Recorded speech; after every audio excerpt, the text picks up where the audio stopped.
जिंदगी में यह देखना महत्वपूर्ण नहीं कौन हमारे आगे है और कौन पीछे,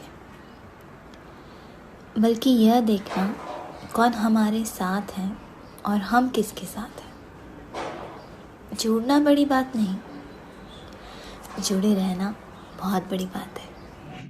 तो सबसे पहले खेसारी भैया को जन्मदिन की बहुत बहुत बधाई एवं ढेर सारी शुभकामनाएं। मैं ऊपर वाले से विनती करता हूं कि खेसारी भैया ऐसे ही तरक्की करते रहें, आगे बढ़ते रहें और हमारे बिहार का और हमारे भोजपुरी समाज का और हमारे भोजपुरी इंडस्ट्री, भोजपुरी भाषी लोगों का नाम रोशन करते रहें। लेकिन लेकिन लेकिन खेसारी लाल यादव जो है ना, इनको पैसे कमाने की इतनी चूल मची हुई है।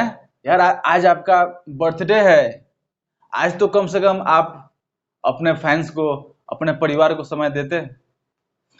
बोलते हैं मैं काम इतना करता हूँ, वो करता हूँ, ये करता हूँ। यार वो काम का क्या फायदा, उस पैसे का क्या फायदा जब आप अपने फैमिली के साथ नहीं समय व्यतीत कर पा रहे हैं, अपने फैंस के साथ समय नहीं व्यतीत कर पा रहे हैं।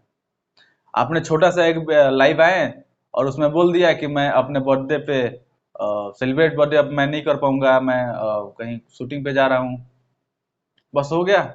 यार इस बंदे के लिए कितने लोग सिंगिंग करके, गाने गा के इनको विश कर रहे हैं, कितने लोग वीडियो बना रहे हैं, कितना पूरा भोजपुरी इंडस्ट्री इनके बर्थडे, इनका बर्थडे सेलिब्रेट कर रहा है और इनको कोई खबर ही नहीं, इनको कोई मतलब ही नहीं।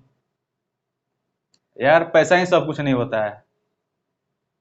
अपने फैंस, अपने परिवार जिनके बदौलत आप हो, उनसे भी तो कम से कम मिल लेते आज के दिन। 2-4 दिन पहले आप लाइव आए थे और वैसे ही बोल दिए कि मैं फलाने जगह पे शूट पे हूँ और मैं अपना बर्थडे सेलिब्रेट नहीं कर पाऊंगा, ये वो पता नहीं क्या क्या।